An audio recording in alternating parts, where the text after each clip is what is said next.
Fala, nação tricolor, Renato aqui de volta, né, para trazer mais algumas informações aí sobre o São Paulo, né, que joga amanhã contra o Juventude, né, lá no Alfredo Jaconi, lá no Sul. A gente vai trazer algumas informaçõezinhas sobre a partida. Mas antes eu gostaria de pedir que, por favor, se inscreva no canal, porque isso ajuda a gente bastante a crescer e desenvolver nossos conteúdos aqui para vocês, certo? Bom, antes de começar as informações de hoje, vamos falar aqui sobre o boletim médico do São Paulo, rapidinho, porque o Lucas Moura ele fez a intervenção, né, médica no joelho na sexta-feira e já está integrado nos treinamentos, já começou os treinamentos, né, com a equipe do São Paulo. Claro que não vai participar de coisas pesadas nem nada, mas ele já começou a fazer seus treinamentos físicos lá, daqueles piques, aquelas corridinhas.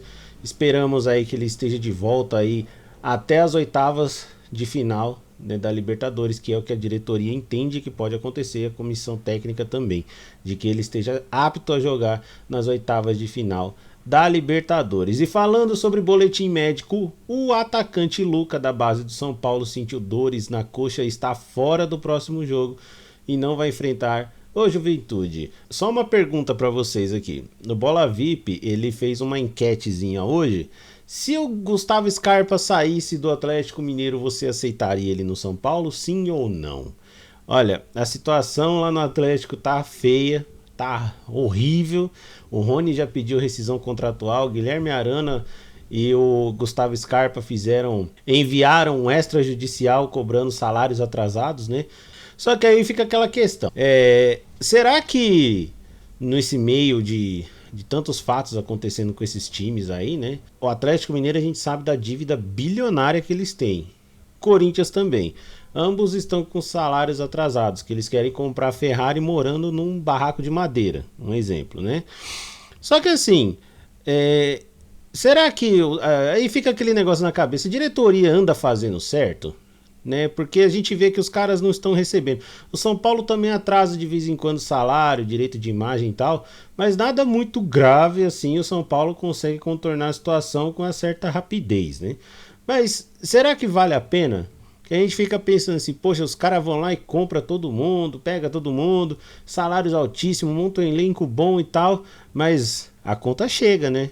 Olha o Memphis Depay no Corinthians, Gustavo Scarpa, o Rony que já pediu rescisão, o Dudu que pode causar um problema pro Atlético de 100 mil aí, né? Conta da Leila Pereira, um boato do caramba aí, uma farofada que aconteceu. Mas assim, deixa aí no comentário aqui que você acha que o São Paulo faz certo em ir atrás de oportunidades de mercado para não gastar dinheiro, fazer aquele negócio de salário mais de boa, né? Valores reduzidos aí, porque a gente vê que a gente fica pensando assim, poxa, o São Paulo ele não vai atrás de ninguém, não entra na disputa contra os clubes e não traz ninguém. Mas se for levar em consideração que o que esses clubes que oferecem grana alta, violenta para os jogadores estão passando agora, acho melhor ficar do jeito que está então. Mesmo que fique com um time ruim, né, bem limitado, e vá atrás de oportunidade de mercado, se der sorte trazer alguém bom, mas ó, deixa do jeito que tá, né? Bom, o São Paulo fez aquela parceria com o Stuttgart, né, da Alemanha, de fazer intercâmbio com os jogadores, né? E nessa semana o São Paulo participou aí da Copa New Balance aí, né? Tanto no Laudo Natel, né, que é o CT de Cotia, quanto lá na Barra Funda, os jogadores estiveram presentes lá.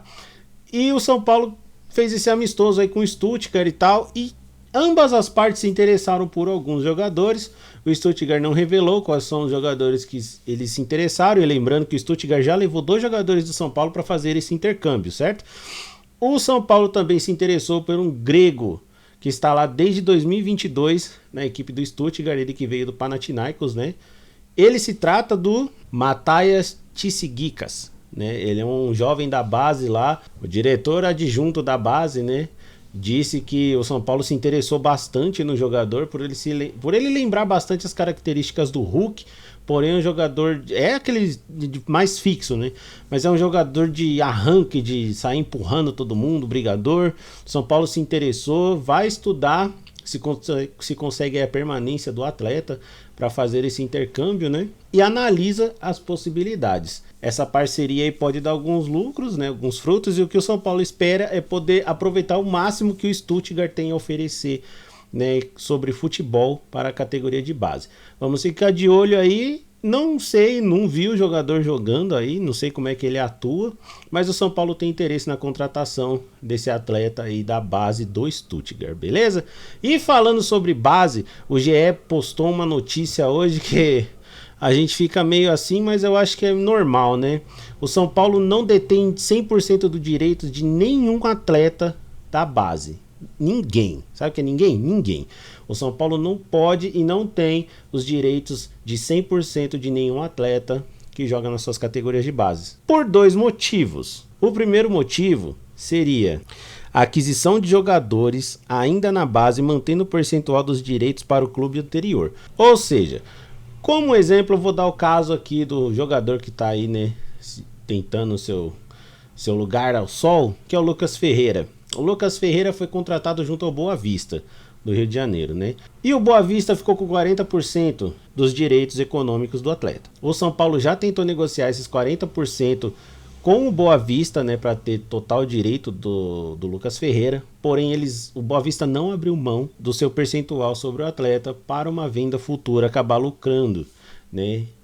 Não é uma coisa ruim para o clube formador, mas talvez para o São Paulo seja, né? Porque o São Paulo acaba perdendo um pouco de grana aí numa eventual venda do jogador. E o segundo motivo seria negociações com o próprio atleta, que é o caso do Matheus Alves, que acabou sendo vendido para o time russo lá, e o jogador, na sua renovação de contrato com o São Paulo, acabou ficando com um percentual do passe.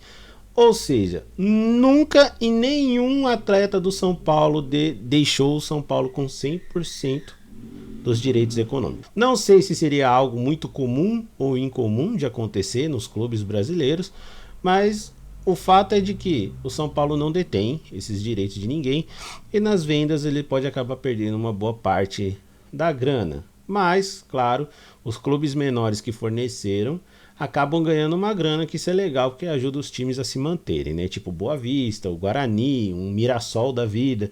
Ajuda os clubes a se manterem aí, né, vivos, para poder continuar fazendo as suas histórias. Lembra ontem que eu falei que o São Paulo não estava interessado em Puma Rodrigues? Pois bem, a informação que saiu hoje é de que realmente o São Paulo descartou qualquer possibilidade de trazer o lateral direito do Vasco. Sendo assim, recuperado de lesão, Mike é o favorito a assumir ali a lateral do time, né? O Crespo vai dar uma observada aí mais de perto no lateral formado na categoria de base do São Paulo, que é uma boa, né? Vamos combinar que é uma boa, porque o Mike ele apresenta um bom futebol. Crespo vai ficar de olho, o jogador já estava integrado, né, à equipe do profissional, vinha fazendo algumas partidas pelo Sub-20, mas o que saiu de informação é que o São Paulo vai dar uma segurada aí e vai atrás de um meia. Vai deixar o Mike como solução momentânea aí, né, para lateral direita, ok? Rapaziada, no mais é isso. Muito obrigado por ficarem até aqui.